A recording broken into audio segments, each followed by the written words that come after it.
Merci beaucoup. C'est un privilège d'être ici, à Lausanne, avec vous, avec Fabienne, mon épouse. On était déjà cet après-midi à l'atelier, comme ça vient d'être dit.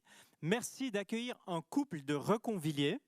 C'est assez spécial. Est-ce que parmi vous, il y a déjà des courageux, des puissants qui ont été jusqu'à reconvilier? Oh, autant que ça.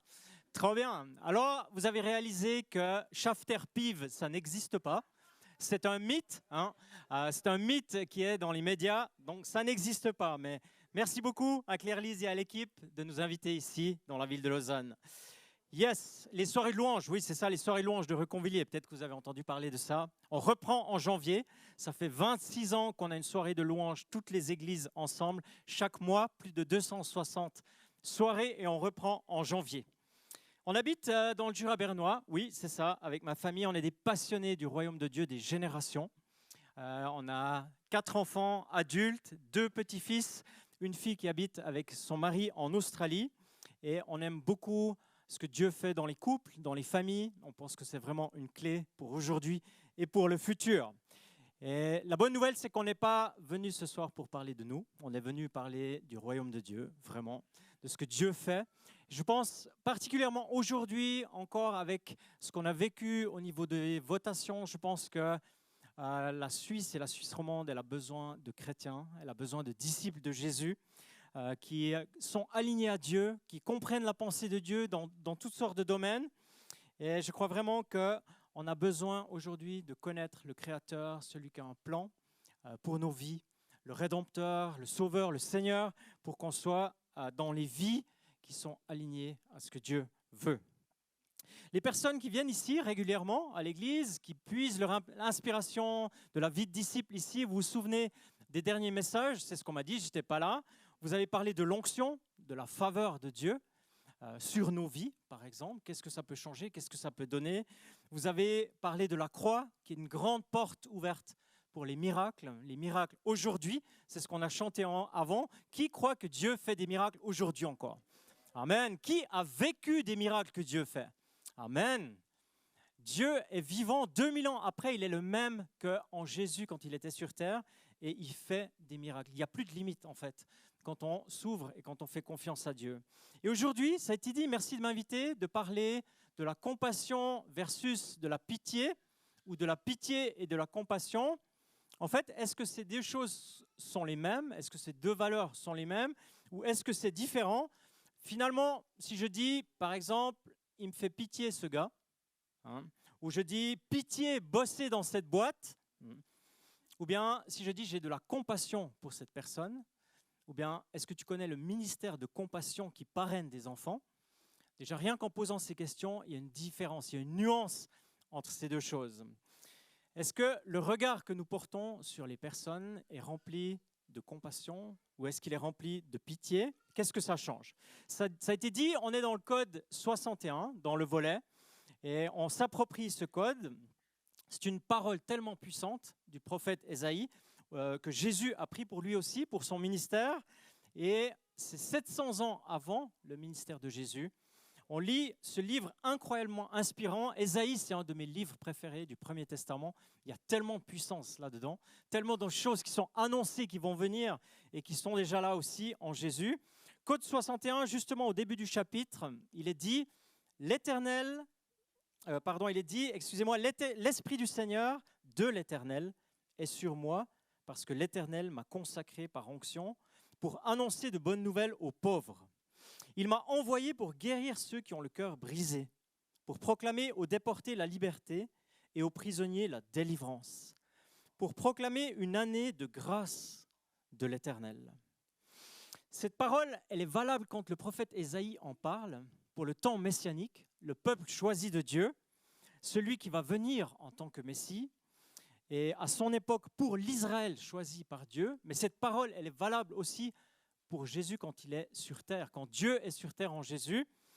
Il débute son ministère en Galilée, à Nazareth. Il entre dans une synagogue et il est dit qu'il croissait en sagesse, en taille. C'est un jour de Shabbat et il lit exactement cette parole.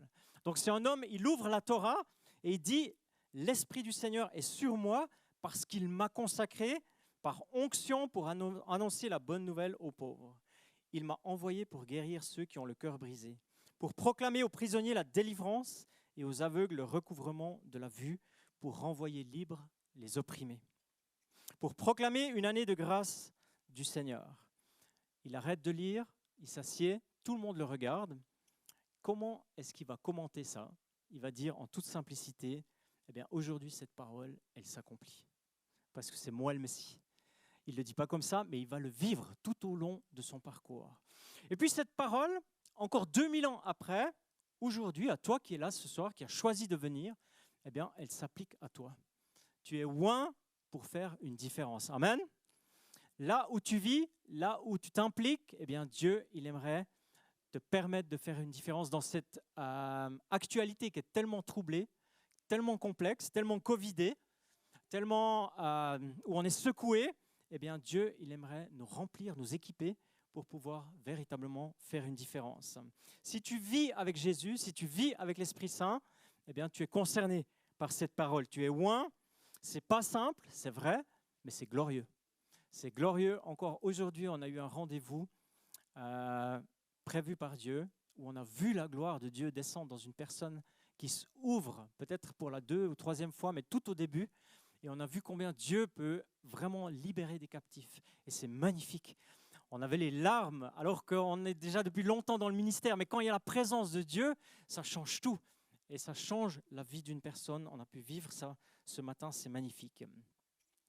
J'aimerais partager une histoire de regard. Parce que tout passe par le regard. La première fois quand tu regardes une situation ou des gens, on pourrait dire, dis-moi comment tu regardes les gens, et il y a quelque chose de tes valeurs qui a au fond de toi qui se révèle. Je dirai ce qu'il y a au fond de toi. Je décrirai ce qui t'habite. La compassion, elle commence par le regard sur les gens, sur les situations. Et dans les passées 1000 images ou 1000 regards que tu portes chaque jour, eh bien, comment est-ce que tu vois les personnes? Comment est-ce que tu vois les gens? Quelles sont tes pensées, tes impressions? Quel est ton regard? Et même bien avant la TV, bien avant TikTok et autres réseaux sociaux, Jésus a souligné que le regard, c'est comme la lampe du corps. Ça veut dire que c'est par là que ça passe. C'est déterminant d'avoir un regard qui est rempli par la présence que Dieu donne. Alors je t'invite maintenant justement à fermer les yeux. Si tu as assez de liberté, ce soir on a été invité à avoir un souffle de liberté. Et puis je t'invite à écouter une histoire de regard. Donc tu fermes les yeux, tu écoutes une histoire de regard. C'est assez spécial, je sais, mais je t'invite à le faire.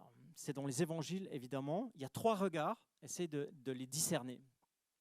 C'est dans l'évangile de Marc. Ils arrivèrent à Jéricho.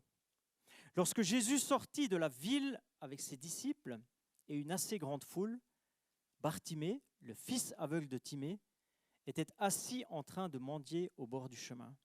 Il entendit que c'était Jésus de Nazareth et se mit à crier « Fils de David, Jésus, aie pitié de moi !» Beaucoup le reprenaient pour le faire taire, mais il criait beaucoup plus fort « Fils de David, aie pitié de moi !» Jésus s'arrêta et dit « Appelez-le !» Ils appelèrent l'aveugle en lui disant « Prends courage, lève-toi, il t'appelle. » L'aveugle jeta son manteau et, se levant d'un bond, vint vers Jésus. Jésus prit la parole et lui dit « Que veux-tu que je fasse pour toi ?» Mon maître, lui répondit l'aveugle, que je retrouve la vue. Jésus lui dit « Vas-y, ta foi t'a sauvé. » Aussitôt, il retrouva la vue et il suivit Jésus sur le chemin. Alléluia, c'est tellement bon. Vous pouvez ouvrir les yeux si vous voulez. Vous avez entendu combien de regards? Vous avez entendu dans l'histoire combien de regards? Il y en a 3. Premièrement, il y a le regard où justement l'absence de regard, là où je ne vois pas. Alors bien sûr, à l'époque, on n'avait pas la même hygiène qu'aujourd'hui, donc c'est une vraie histoire. C'est un vrai Bartimée, un vrai mendiant qui est au bord du chemin. Et puis les gens de l'époque, ils n'avaient pas tout le système médical, évidemment. C'était obligé. Si tu ne voyais pas, tu étais obligé de mendier, d'être assis au bord d'un chemin, ce qui est le cas. C'est la dimension réelle, historique, mais il y a une autre dimension. Parce que Jésus, il est sur son dernier chemin vers Jérusalem. C'est la dernière fois qu'il passe dans cette ville. Et puis il y a toute la dimension que la grande foule, elle était aveugle sur qui était Jésus. C'est pourquoi il est venu. Et cet aveuglement de cet homme, il indique, alors bien sûr, il y avait des gens qui suivaient Jésus, mais la grande majorité, eh bien, ils pensaient que les attentes messianiques de 400 ans, elles n'étaient pas remplies, que ce n'était pas le Messie. Ils n'ont pas compris, ils n'ont pas vu, en fait, qui était Jésus, que c'était le Sauveur. Et puis d'ailleurs, c'est pour ça qu'il a été mis à mort. C'est pour ça qu'il s'est donné, parce que les gens n'ont pas reconnu qui il était réellement. Alors, quand je regarde la société dans laquelle je vis aujourd'hui, personnellement, lorsque je regarde les personnes qui vivent autour de moi, je parle avec elles, eh bien, parfois, on a l'impression de voir les choses, d'être dans le progrès, d'être dans l'évolution, le développement, et puis en même temps, est-ce qu'on a reconnu qui est le Messie? Comment est-ce qu'on voit Jésus? Là, je ne vois pas, justement, c'est épatant. L'aveuglement est double parce qu'on a le sentiment qu'on nous dit qu'on progresse, que la société évolue, qu'on est développé, puis en même temps, on ne réalise pas l'aveuglement sur qui, en fait, ouvre le chemin du salut, qui donne. Et la misère chez nous, elle n'est pas matérielle, en tout cas pas en Suisse. Ceux qui voyagent, qui traversent le globe, on sait que ce n'est pas matériel, nos besoins. Ici en Suisse, on parle d'un autre aveuglement. Quand je parle avec des gens qui sont peut-être contemporains avec moi, qui ont vraiment un objectif, c'est de faire une carrière financière, qui met toute leur énergie là-dedans, ou bien une vie centrée sur mes besoins, uniquement sur moi. Et durant ce week-end, on a justement parlé, voté sur des questions d'identité, de sexualité, et c'est sans jugement évidemment, ou la santé par exemple, la santé comme bien absolu, si tu es en bonne santé, eh ben, c'est absolu, donc on peut tout faire au nom de la santé. Eh bien, il y a beaucoup comme un regard qui est vide. Mais je reviens à l'histoire, je parle d'un autre regard, celui de la foule, parce que celui-là, il m'intéresse vraiment. Les gens à la suite de Jésus, il y a beaucoup de gens, et dans cette foule, je suis sûr qu'il y a des hommes et des femmes qui aimaient Jésus. Il y a des disciples. Et ça faisait longtemps qu'ils étaient avec Jésus. Ça faisait 3 ans, on pourrait dire qu'ils étaient dans la meilleure école de disciples du monde. Il n'y a pas mieux que d'être 3 ans avec le Maître lui-même. Ils étaient en train d'essayer de comprendre ce qu'il faisait, comment était Jésus, qui il était. Alors, ce récit, ce regard des disciples, il est très épatant, il est incroyable. Bartimée, il est aveugle, il appelle Jésus, et puis la parole dit, on l'a entendu avant, plusieurs lui faisaient des reproches pour le faire taire. Tu es en train de déranger le Maître, tu vas déranger le Maître. Je ne sais pas si dans ce plusieurs, il y avait des disciples, mais je suis sûr que oui. Les disciples, ils avaient déjà fait une histoire comme ça avec des mamans et leurs bébés. Ils avaient pensé que des enfants allaient déranger le Maître. Quel est le regard de la foule et plus précisément des disciples? Ils ont l'impression que le mendiant va gêner Jésus. Ce cortège qui était une sorte de pitié. On a pitié pour le gars, mais on a peur que ça dérange le Maître. Il fait pitié. Et quand j'y pense, je me dis, c'est incroyable. Ça fait 3 ans que tu es à la suite du Maître, tu as compris, tu as vu des enseignements, tu as vu les miracles, tu as vu tout ce qu'il a fait. Et puis, dans un sens, ça me fait sourire. Je me dis, c'est incroyable, ces disciples. Ils ont loupé la formation. Et puis, quand j'ai fini de sourire, eh ben, je pense à moi. Et puis, je me dis, est-ce que ma vie, elle rapproche les gens de Jésus ou est-ce qu'elle les tient éloignés de Jésus?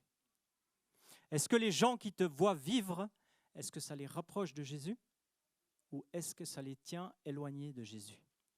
Et c'est une des questions qui est devenue la plus importante dans ma vie. Est-ce que par mon regard, par mes paroles, par ce que je fais, ce que je dis, je rapproche les gens de Jésus ou je les tiens éloignés? J'aimerais raconter un bref témoignage et ensuite je donne la parole à Fabienne pour un témoignage aussi. On était une fois en Valais.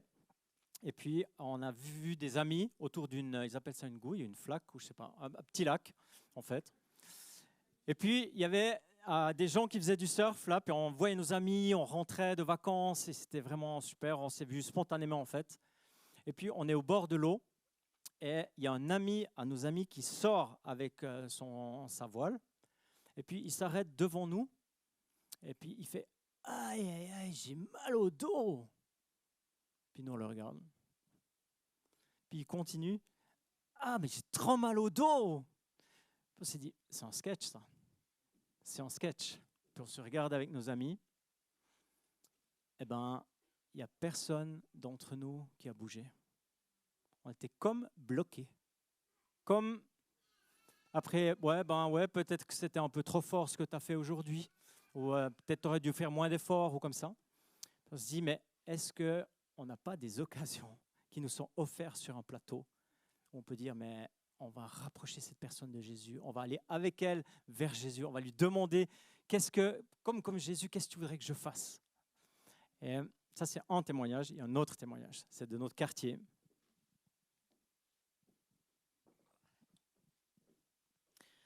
L'été passé, en fait, avec Christian, dans ce confinement, on a choisi de continuer nos marches de prière en couple, mais on a décidé aussi de les ouvrir au quartier.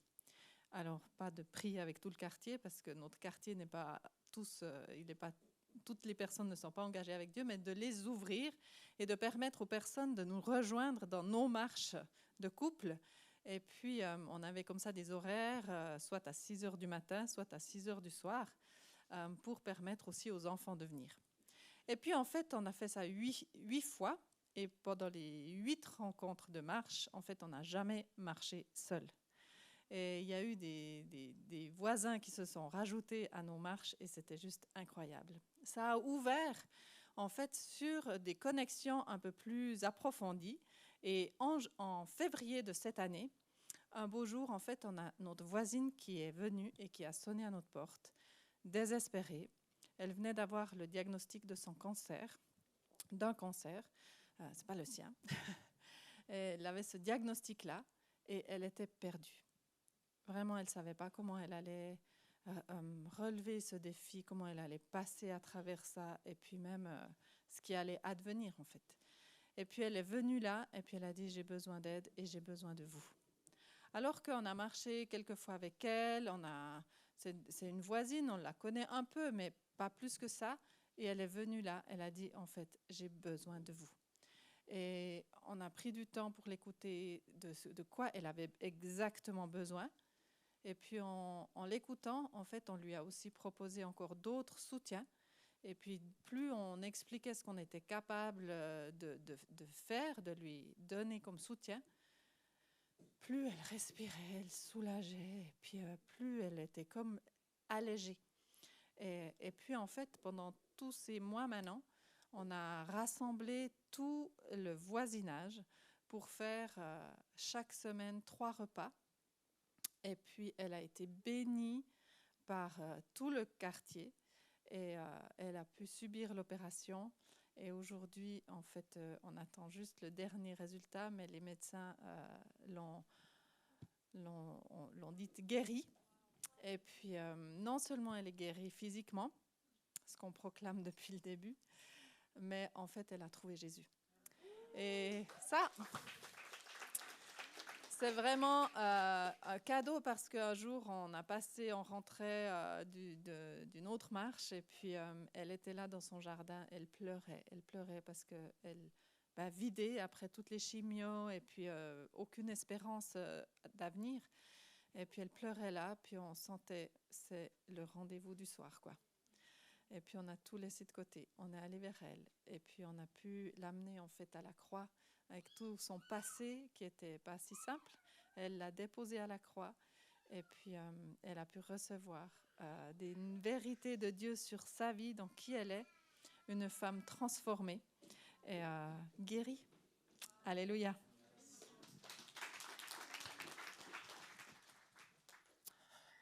Et actuellement, elle nous a demandé, est-ce que vous seriez d'accord, les Seuls Bergers, de nous aider à faire une fête de reconnaissance pour tout le quartier? J'aimerais dire ce que j'ai vécu. Donc elle va dire à tout le quartier, en fait, ce qu'elle a vécu, comment Dieu a eu un regard de compassion sur elle et comment on a pu, avec toute humilité, mais comme rapprocher cette personne du projet de Dieu pour sa vie. Notre manière de vivre, ta manière de vivre, comment tu es avec les personnes, comment tu parles avec les personnes, elle peut les rapprocher ou les tenir éloignés. Et c'est ce qu'on aimerait dans notre vie, comment on agit, comment on est. Et je sais qu'on a besoin de Dieu. Il y avait une mode à l'époque, quand on était plus jeunes, nous, il y a un certain temps déjà, eh bien, on avait des petits bracelets où c'était marqué WWJD. Hein, je ne sais pas si ça existe encore aujourd'hui, mais ça devrait en fait. Ça devrait, parce que la vérité qu'il y a là-dedans, c'est What would Jesus do? Que ferait Jésus? Que dirait Jésus? Quel est son regard? Quelle est sa manière de voir? François d'Assise, qui est un père de l'Église il y a longtemps, enfin qui est un père du premier millénaire, il disait: prêchez en toutes circonstances et s'il le faut, faites-le avec des mots.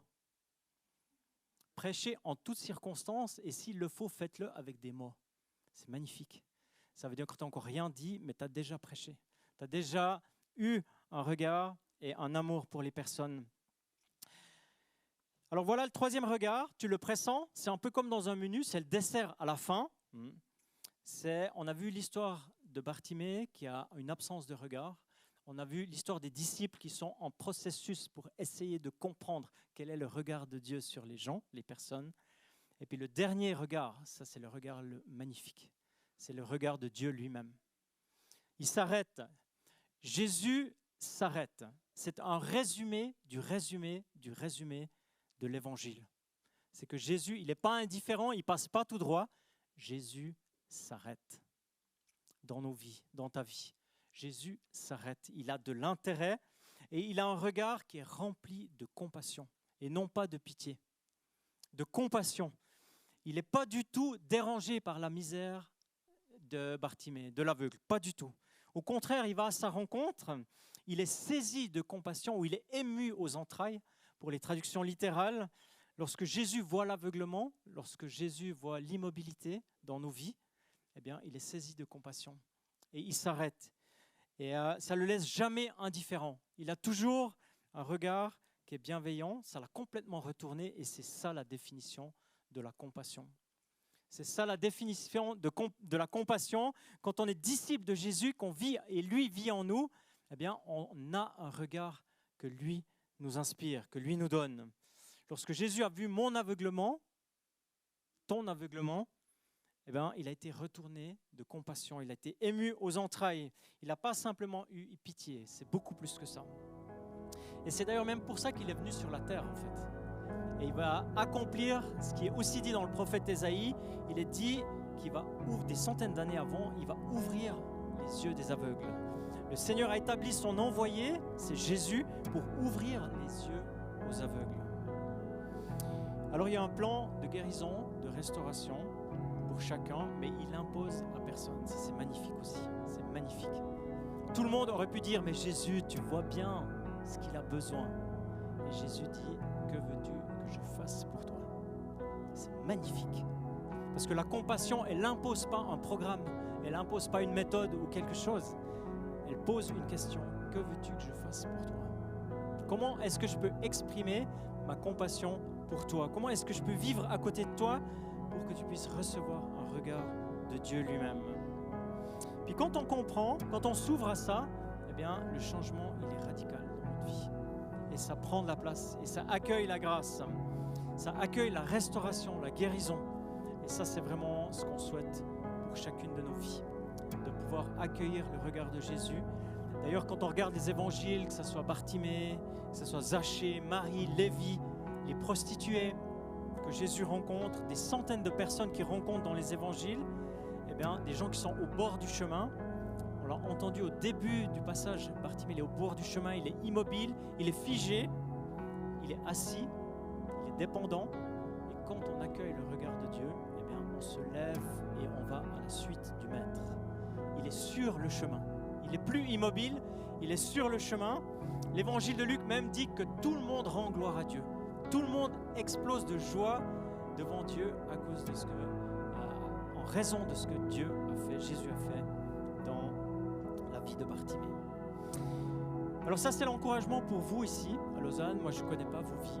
On ne se connaît pas du tout, très peu, on s'est croisés. Mais Dieu, il vous connaît, Dieu, il te connaît. Et je sais que Dieu, il pose un regard de compassion sur ta vie. Et il veut aussi ouvrir les yeux de comment être un disciple aujourd'hui.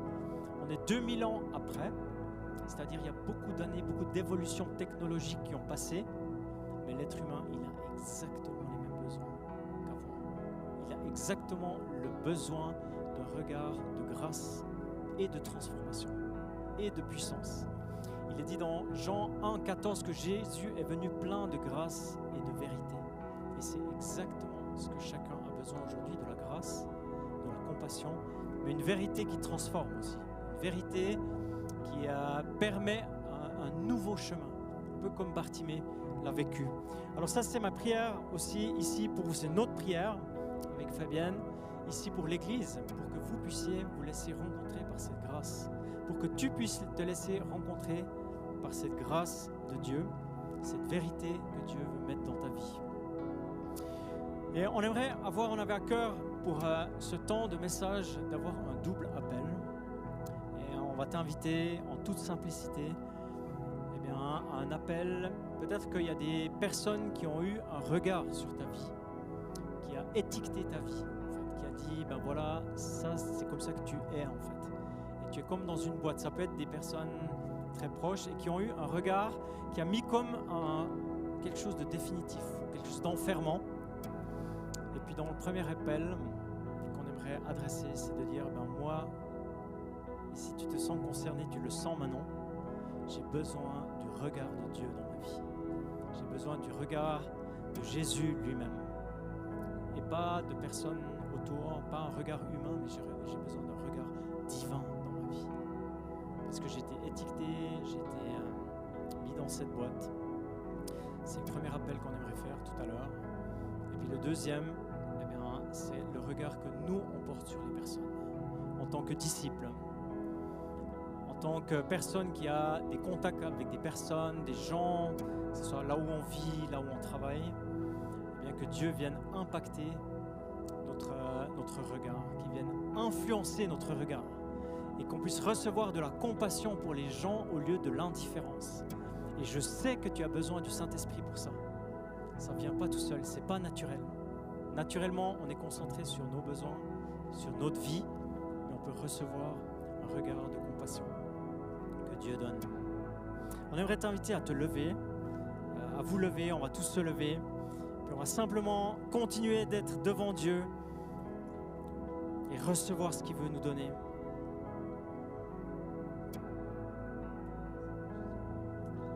Seigneur, on veut se placer devant toi. C'est toi qui restaure les cœurs et c'est toi qui libère. Et c'est toi, par ton esprit, qui vient révéler la vérité, qui vient révéler la lumière, ouvrir un chemin nouveau pour nos vies et nous mettre en place selon ton cœur et selon ta parole. Alors merci pour cette grâce que tu nous fais, pour ce regard renouvelé sur nos vies. Et j'appelle ta lumière.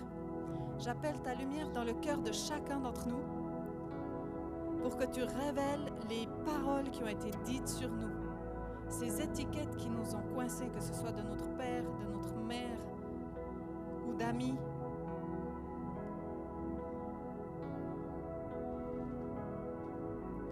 Tu sais exactement quelles sont ces paroles. Alors je te prie que maintenant on puisse les déposer à ta croix. Que tu nous montres ce que toi tu fais avec ces étiquettes, avec ces mots.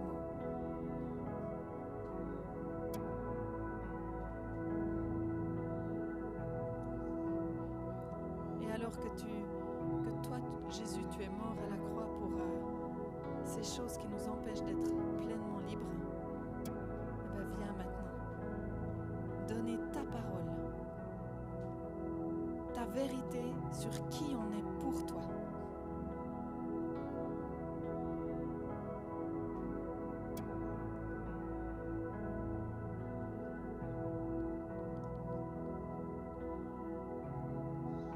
Et merci pour ton œuvre de restauration. Merci pour ton œuvre de renouvellement dans qui on est, parce que l'identité qu'on a en toi définit la place qu'on prend. Et toi, tu nous invites à prendre notre place, toute notre place, mais rien que notre place, pour ta gloire, pour que toi, tu puisses agir en nous, pour que toi, tu puisses te révéler en nous et autour de nous et au travers de nous, pour que ton règne et ton royaume s'élargissent encore et encore pour ta gloire. Alors ce que tu œuvres en nous, ce que tu transformes en nous, tu veux le faire autour de nous.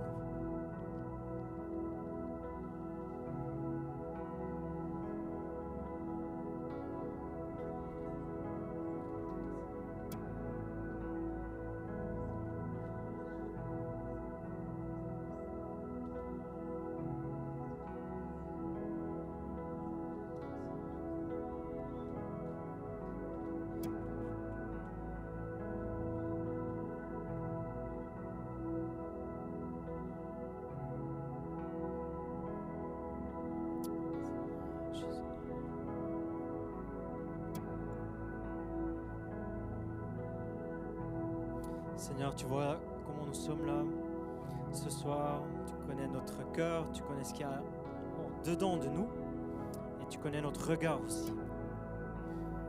Et si nous sommes disciples, si nous t'avons accueilli dans notre vie, eh bien tu veux nous donner comme un cadeau, c'est d'avoir ton regard sur les personnes autour de nous, ton regard sur les situations et une compassion que tu mets dans nos cœurs. Seigneur, nous avons besoin de toi pour cela. Dans ce monde qui est tellement tourné sur nos besoins, sur nous, donne-nous un regard de compassion. On a tellement besoin de toi. Et je t'invite, si tu te sens concerné, si le Saint-Esprit te parle maintenant, vraiment d'ouvrir tes mains comme un signe en disant « Je vais accueillir ce regard. Je vais accueillir le regard que Jésus me donne sur les personnes. »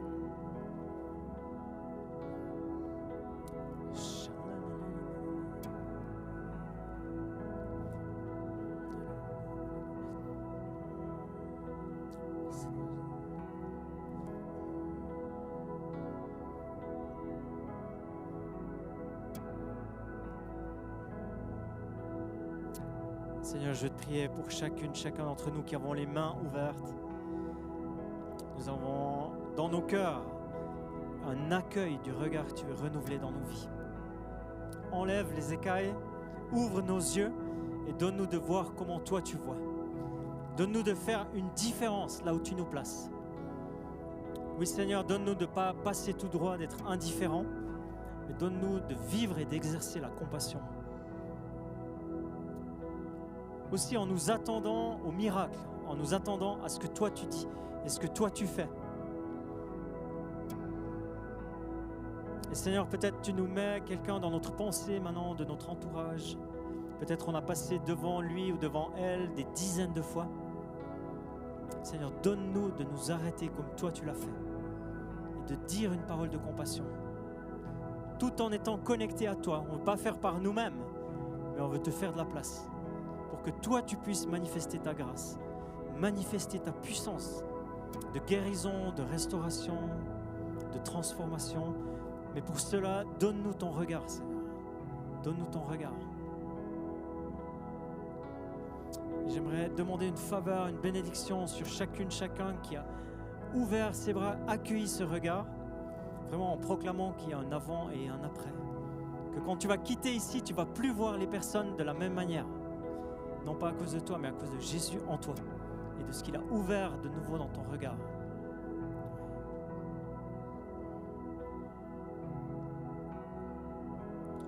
Et c'est vrai, Dieu, il veut te renouveler ta manière de voir les personnes parce que jusqu'à aujourd'hui, tu avais peut-être peur, tellement peur de ce que les gens pensaient de toi, que ça va changer parce que ce qui est le plus important, c'est ce que Dieu te dit à toi de qui tu es. Et par ce regard-là, tu es restauré dans la manière de te positionner, tu es restauré dans la manière de voir les autres et de libérer la lumière, de libérer la passion pour les autres, de libérer cet amour et cette possibilité du miracle de Jésus au travers de toi et en commençant par toi.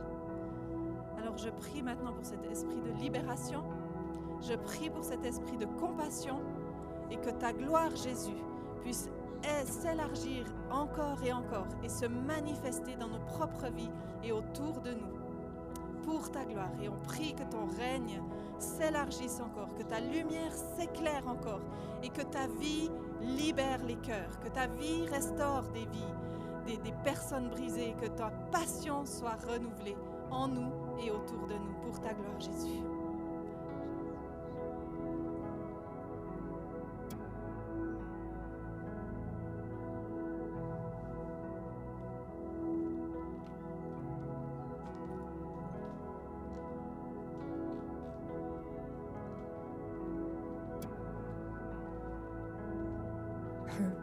J'avais une parole, j'avais une image qui quittait pas ma tête tout à l'heure et c'est pour ça que je viens de la partager.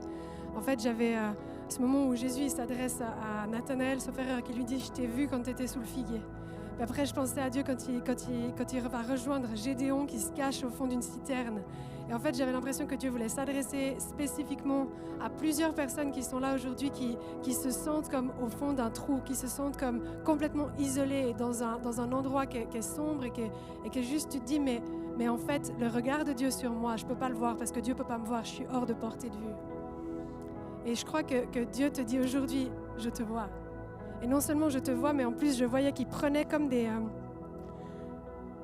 je voyais un vase blanc qui était complètement cassé. Et en fait, ce que je voyais, c'est que Dieu il reprenait ce vase et qu'il lui redonnait une forme. Et que pour souder le vase, il utilisait de l'or. Et que pour souder tout le vase, tous les joints du vase qui étaient cassés, c'était de l'or pur qui était utilisé. Et j'entendais Dieu qui disait, tu vois, là où tu croyais que c'était fichu et là où tu croyais que c'était brisé et qu'on ne pourrait pas réparer, moi j'utilise quelque chose de noble pour le réparer. Non seulement je te vois, mais je viens vers toi et je te retire de là où tu es et je te fortifie et je répare les choses. Est-ce que je peux juste prier pour ça? Ok. Et si tu te sens concerné par cette parole, je t'invite juste à mettre ta main sur ton cœur ou juste à faire un geste juste pour montrer à Dieu que tu reçois cette parole et que tu reçois ce qu'il veut faire. Jésus, merci parce que tu libères maintenant ton regard sur ces personnes. Merci parce que tu nous donnes ton regard sur nous.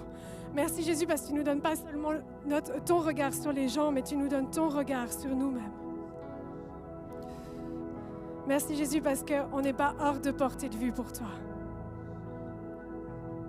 Merci Jésus pour ces hommes et ces femmes qui, lorsqu'ils se sont sentis tellement sales et tellement trop loin de toi, toi tu es en train de leur dire, je t'ai vu, je te vois, je te regarde. C'est pas juste qu'ils vous voient, c'est qu'ils vous regardent. Jésus, merci parce que tu déposes ton regard et tu viens réparer ce qui était brisé. Seigneur, merci parce que tu viens ramasser tout ce qui était brisé, tu le ramasses et tu en fais quelque chose non seulement de beau, mais tu en fais quelque chose de glorieux. Seigneur, merci parce que là où il y a eu de la blessure, tu viens prendre et tu en fais quelque chose de glorieux. Seigneur, merci parce que là où on a été brisé, tu viens nous relever et tu viens en faire quelque chose non seulement de beau, mais quelque chose de glorieux. Et Jésus, merci parce qu'alors qu'on peut bâtir notre vie sur ton amour, toi, tu viens en faire quelque chose de glorieux. Jésus, merci parce qu'alors qu'on fonde notre foi et notre vie sur ton nom, on devient inébranlable. Pourquoi? Parce que c'est ton or qui vient du ciel qui fait quelque chose de glorieux avec notre vie. Alors Jésus, on te dit oui et on dit amen à ce que toi tu veux faire dans nos vies.